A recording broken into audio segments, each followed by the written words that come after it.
política es consolidación armada, la política es artificio natural, la política es juego serio del cual depende la libertad.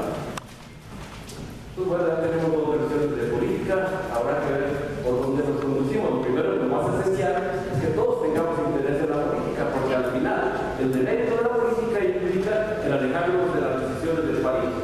Implica también en dejar de lado las actividades cívicas, de meditar la democracia. La política buena creo que es la que debemos estar todos. Creo que la carrera en la que ustedes están dentro de esta facultad o las carreras tiene mucho que ver con la política. Y luego paso a lo que es las normas constitucionales del Estado. Si pueden darle hacia adelante, por favor. Primero, ¿qué motiva a reformar la Constitución? Porque también hay que entenderlo, la Constitución es un documento en el que se fundamentan las decisiones de un Estado o de un país. No es la panacea y la solución de todos los problemas, pero sí es el cimiento de una Constitución, y de ahí se desplazan toda la estructura de leyes secundarias. Entonces es importante que ese cimiento sea sólido. Empezamos sobre la ingeniería. Es el cimiento de todo lo que implica la estructura, que es el cúmulo de leyes secundarias y los reglamentos que ustedes quieran. Nuestra Constitución tiene 101 años de edad. Ha recibido más de 120 reformas aisladas, que finalmente son como pases en un documento.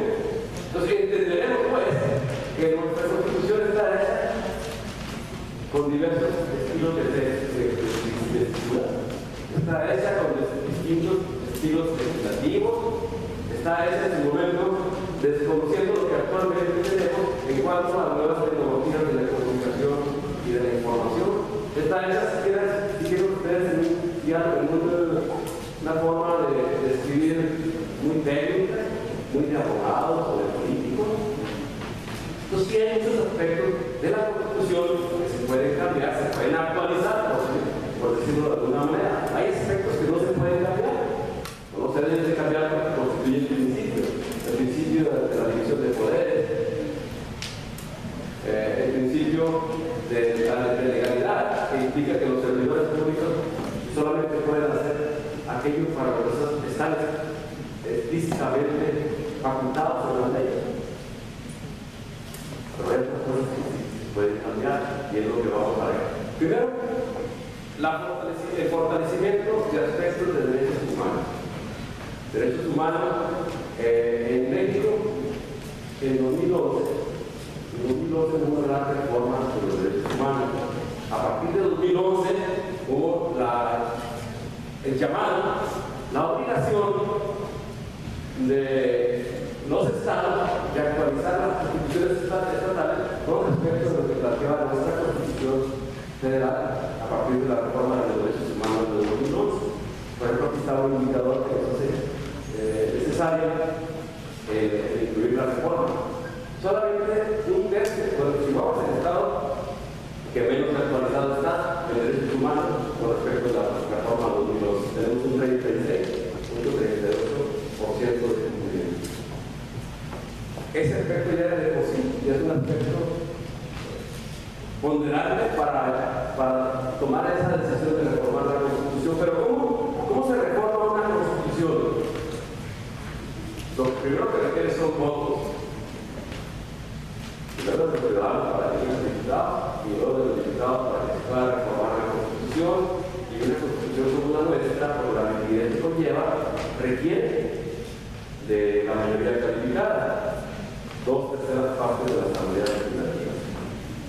Si asumimos que los 33 diputados asisten a una asamblea, a un pleno, pues entonces estamos hablando que para reformar la Constitución se requieren de 22 votos, de 33 que integran el Congreso de Chihuahua. 33 diputadas y diputados son los que integramos el Congreso de Chihuahua.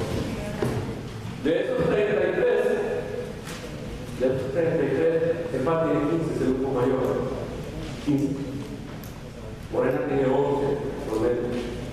El PRI tiene 5. El PT tiene 1. Y el tiene 1. Noten ustedes los diversos de la integración del Congreso.